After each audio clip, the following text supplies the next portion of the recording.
خپل وطن جوړو لنړۍ سره سیال نور سمسور بېکړو نور سمسور بېکړو د جنت په مثال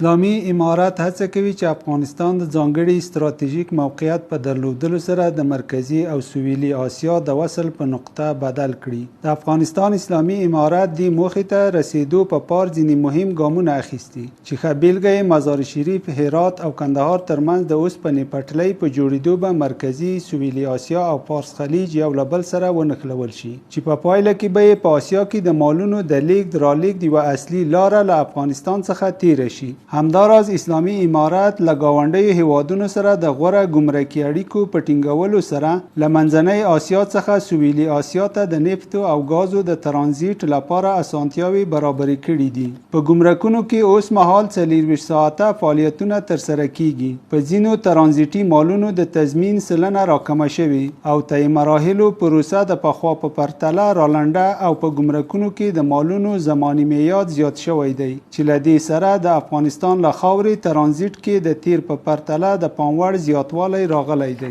په 1401 لمریز کال کې د ترانزیت له درکه 2 میلیارده افغانۍ ګمرکي عواید ترلاسه شوي. اوس مهال ازبکستان، ایران، پاکستان، تاجکستان او ترکمنستان هیوادونو ته د افغانستان له خاورې ترانزیت ترسره کیږي. همدارنګه افغانستان په سیمه کې د انرژي د لیږدولو په یو مهم مرکز بدلیدونکی دی چې د موجوده پروژو لکه ټاپي، کاسازر او ټوټا په پیل او عملي کېدو سره به افغانستان د منځنۍ او سویلي اسیا د وصل نقطه شي. همدا ډول به په نږدې راتلونکي کې افغانستان د چین په نوښت د یو کمربند او یوې لارې پروژې سره یوځای شي چې په پایله کې به د کابل، اسلام آباد او بیجینګ د درې اړخیزو اقتصادي همکاریو د لا پراختیا او په سیمه کې ثبات سبب وګرځي. خپل وطن